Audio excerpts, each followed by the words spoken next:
সবাই নেতা হতে চাই, কর্মী হতে চাই না। আমরা যদি সবাই নেতা হতে চাই তাহলে আমাদের পৃথক পৃথক পৃথক পৃথক পৃথক সংগঠন লাগবে। আমরা আমাদের নতুন প্রজন্ম, আমাদের সন্তান, আমাদের ভাই যারা ছোট আছে তাদেরকে আমরা মুক্তিযুদ্ধের ইতিহাস বলবো, মুক্তিযুদ্ধের গল্প বলবো। দেশকে লুটপাট করে অর্থনৈতিকভাবে ধ্বংস করে দিয়ে যখন দেশকে রসাতলে নিয়ে গেছিলেন, সেই মুহূর্তে এই খালেদা জিয়া আন্দোলন করতে করতে করতে করতে করতে শেষ পর্যন্ত ফ্যাসিস্ট সরকারকে আমরা সারা দেশের সর্বস্তরের মানুষ দলমত নির্বিশেষে আন্দোলন করে এই ফ্যাসিস্ট সরকারকে হটিয়ে আবার সেই বাংলাদেশের বর্তমান জাতীয়তাবাদী দলের চেয়ারম্যান জনাব তারেক রহমান এই দেশের হাল ধরেছেন এবং নির্বাচিত হয়ে একটি গণতান্ত্রিক সরকার ইনশাআল্লাহ প্রতিষ্ঠিত হয়েছে। সাংবাদিক ভাইদের আহ্বান জানাবো, আপনারা ঐক্যবদ্ধ হয়ে যেখান থেকে পারেন দেশ উন্নয়নের জন্য, আপনারা এই কুটলেকে দেশ উন্নয়নের জন্য, কক্সবাজারের জন্য, আপনারা দেশ এগিয়ে নিয়ে যাওয়ার জন্য, দেশের পরিবেশ শান্তশিষ্ট রাখার জন্য যা করতে হয়। সবাই নেতা হতে চাই, কর্মী হতে চাই না। আমরা যদি সবাই নেতা হতে চাই তাহলে আমাদের পৃথক পৃথক পৃথক পৃথক পৃথক সংগঠন লাগবে।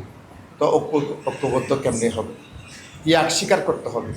আপনারা যদি প্রেস ক্লাব 2-3টা যদি প্রেস ক্লাব করি আমাদের নেতৃত্বের জন্য, 2-3 সমুদ্রের গর্জনে ভিন্ন স্বাদের সামুদ্রিক খাবারের ভরপুর আয়োজন উপভোগ করতে আজই চলে আসুন প্যাসিফিক বিচ লাউঞ্জ ক্যাফে কক্সবাজারে।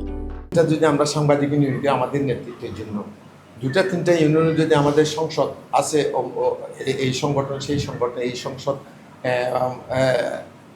মানে সৈকত সংগঠন, পাহাড়ি সংগঠন, সব সাংবাদিকদের আমার 10-12টা পর্যন্ত আমার মনে আছে, আরও আছে কিনা আমি জানি না। তো আমরা যদি যদি নেতা হতে চাই তাহলে সবাই যদি নেতা হয় কর্মী কে হবে?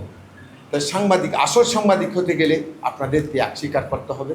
আমরা এখন তো আপনারা যারা সংগঠন করেছেন আপনাদেরকে দুষে করে প্রশাসনে, আমরা যদি ঐক্যবদ্ধ হই, আমরা যদি এত সংগঠন না করে যে একটা সংগঠনের যদি পতাকা তলে আসি, তাই আমরা আমাদেরকে আর দুষে আমাদেরকে মানে বেজ্জততা বানাও। লাল সবুজের একটি পতাকা, লাল সবুজের একটি মানচিত্র, আমাদের শহীদদের আত্মত্যাগের কারণে এটি সম্ভব হয়েছে। আমি আজকের এই দিনে বীর মুক্তিযোদ্ধাদের স্মরণ করছি, যাদের বিনিময়ে আমরা এই সুন্দর বাংলাদেশ পেয়েছি। আজকে আমাদের এই শপথ, এই বাংলাদেশকে এগিয়ে নিয়ে যাওয়ার জন্য আমরা ঐক্যবদ্ধভাবে সবাই প্রচেষ্টা চালিয়ে যাব।